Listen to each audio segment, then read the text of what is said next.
It's exercise of the week time. So this week's exercise is hundreds, which if you've done Pilates before, you absolutely would have done it, I'm quite sure.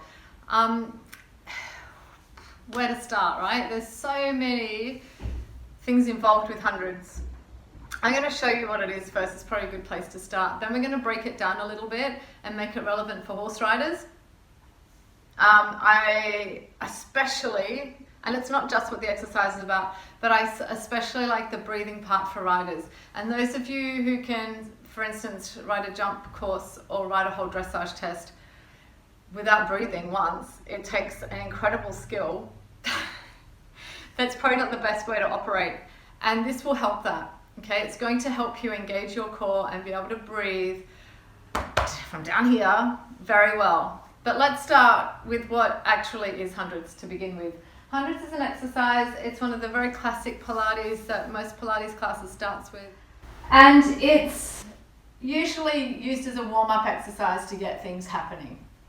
Okay, and what it is, if we're doing it really correctly and really classically, we roll up head, neck, shoulders. The legs come about 2 inches from the ground. The arms are here and we beat 100 times. Breathing in, 2, 3, 4, 5, out, 2, 3, 4, 5. In, out. And then everything goes down. Okay, the reason it's called hundreds is because you beat 100 times. Oh my God. You don't have to start with 100 beats, it's okay. So there's 3 parts we're going to look at with the hundreds. First of all, there's the legs that get lifted up and the chest that gets lifted up. Then we have the arm beats, okay, and then we have the breathing part. So I'm going to just quickly touch on the legs and the chest coming up and the beats, and then go more into the breathing, because I think that's where I want to go with this with horse riders. So you could take this, you could start in tabletop and do your beating if you've got some real issues with your back, or if you're quite weak in your core and back and things like that. Going to tabletop, we don't want any strains and injuries. However, what you're missing out on is this learning to lift the legs and engaging the core. So that's a nice place to start. And what you can do, if you find when you go to lift your legs, that happens through your body, you know there's something going on, all right? So you could start with one leg at a time, one leg at a time. You could also fold up here, and that engages it. That helps you to engage through here by rolling up through your head, neck, shoulders. But you could start with one leg, and what I want you to start with feeling, put your hands on your ribs or in your stomach, and I want you to feel what happens when you lift one leg. What happens in here?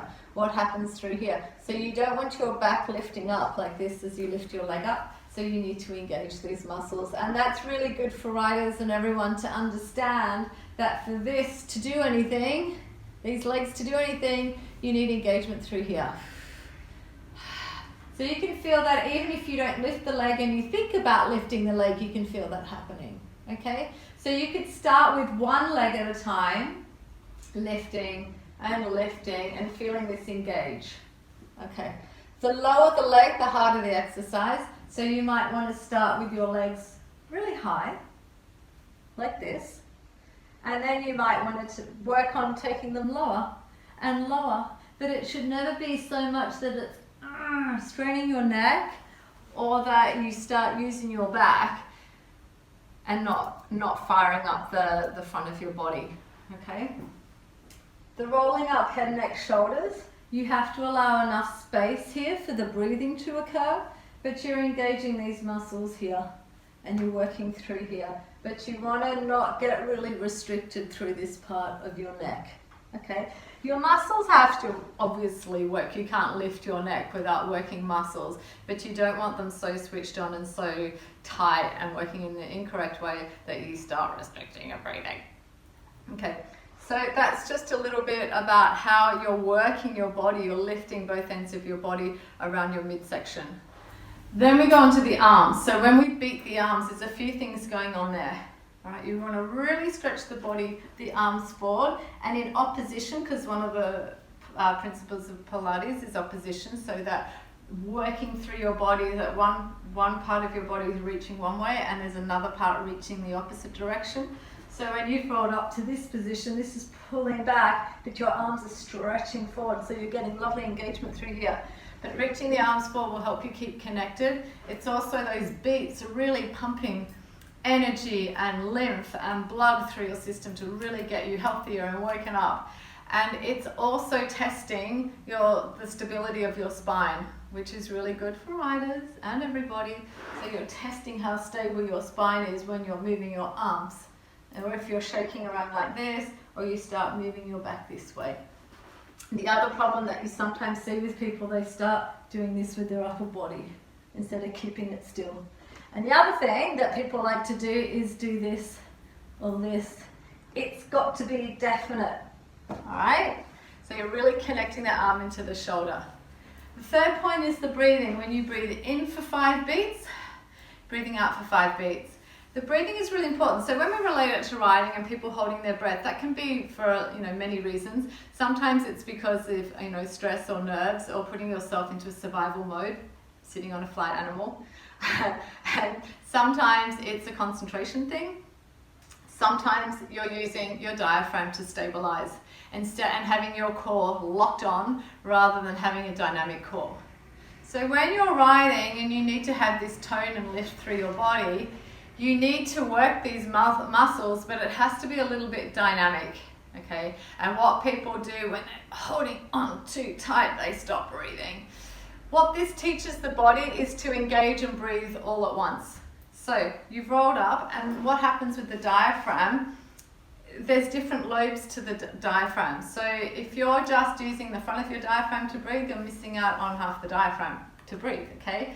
So coming up into this position will get you breathing into your back and your sides a little bit more. And it just shows your body more options with your diaphragm.